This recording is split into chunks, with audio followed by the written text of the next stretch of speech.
So, we're back in Duterte Park. So, ganito ang ano ngayon. Everyday, come and go ang Pilipino. Pumunta dito sa harap. Dati, ang lugar na to ay open lang ito. Ngayon, nilagyan na nila ng barricade. Kasi hanggang yan doon dati nung nag-birthday siya kay Digong, hanggang yan sa dulo, puno yan ng tao. So, ang nangyari ngayon, nilimit ng council dahil daw sa mga reklamo ng mga residente. Yan kasi post kasi ito na lugar, mga mayayaman yung nakatira dyan, yung portion na yan. Ito naman ang sa kabila, yan mismo ang pinaka detention center. So, maraming poster dito sa Tatay Digong. So, yan mismo ang pinaka-detention center. As you see. Yan. Ang pinto. Yan mismo pinasok si Tatay Digong nung unang araw na dinala siya dito. So, dito nag-celebrate ng birthday ang mga kababayan natin. Kasama kami. Nandito ako. Pero ngayon, nilimit na into maximum of 50 people. At saka dito na lang talaga sa loob ng, kung makita nyo itong ano na to, ang barricade na to, kailangan dito na lang sa loob, tapos hindi na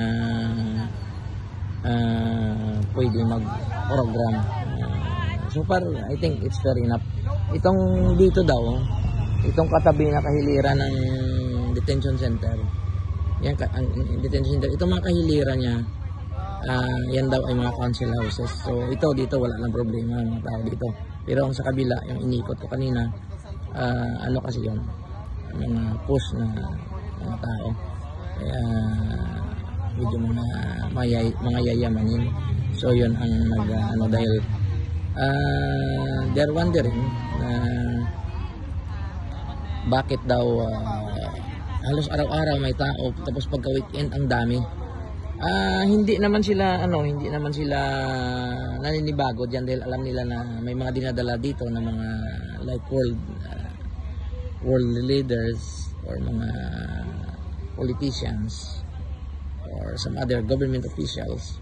But ang pagtitipon daw dito ay ilang araw lang, isang linggo maximum, tapos umuunti at nawawala na. Pero dito nagtataka sila kung bakit daw walang tigil, araw-araw may pumupunta.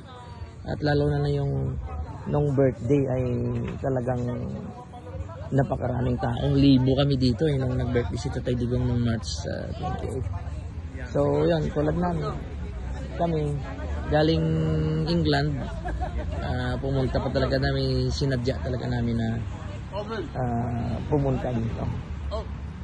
So yan lang ang latest update natin dito sa detention center, kasama ang mga Pilipino na nandito ngayon. At merong standee dito si Tatay Digong na nilagay na pinapapicturean ng mga tao. Ayan. So that's all for our update today. Maraming salamat. Hanggang sa muli. Free PRRD. Salamat.